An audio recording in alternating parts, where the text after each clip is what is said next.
আচ্ছা, এখানে যে এই যে বিদেশি একজন নারী যে সাধুর সাথে বিয়ে হয়েছে, এটা কোথায়? আসসালামু আলাইকুম। আজকে তিরোধান 135তম, এই ব্যাপারে যদি কিছু বলেন। একটু প্রস্তুতি লাগবে। একটু প্রস্তুতি, হ্যাঁ, কারণ কথাগুলি গুছিয়ে বলতে হয়। বলেন, সমস্যা না, নেই। তারপরে একটু প্রস্তুতি সুন্দর হবে। আচ্ছা, দাঁড়াই।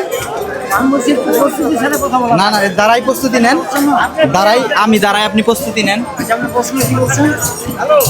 এই যে তিরোধান, আমি এবার এখানে প্রথম আসছি লালনে বেড়াইতে, কারণ এই সম্পর্কে আমি কিছু জানতে চাই। এটা ভক্তদের মিলন মেলা, এক কথায় শেষ।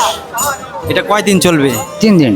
3 দিন, মানে 17 তারিখ, 18 আর হচ্ছে 19, তারপরে আর থাকবে না?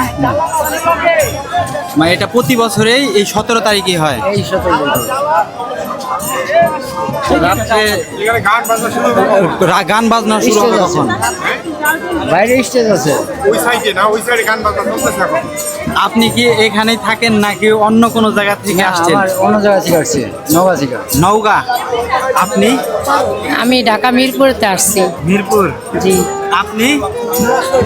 যশোর। আপনি? নওগাঁ। নওগাঁ। আপনি? নওগাঁ। এক জায়গারই লোক মনে হয় সব। আর ওগুলা?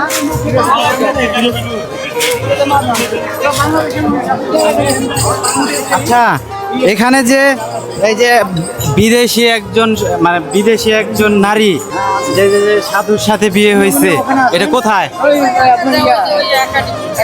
একাডেমি, এটার পিছনে যেতে হবে। না না, এই বিল্ডিংটাই। দুই তলায় না? তার কাছে সবসময় যাওয়া যায়।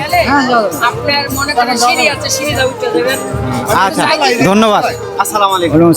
যাইতে কষ্ট এই যে দুই তলায়। কাট দাও।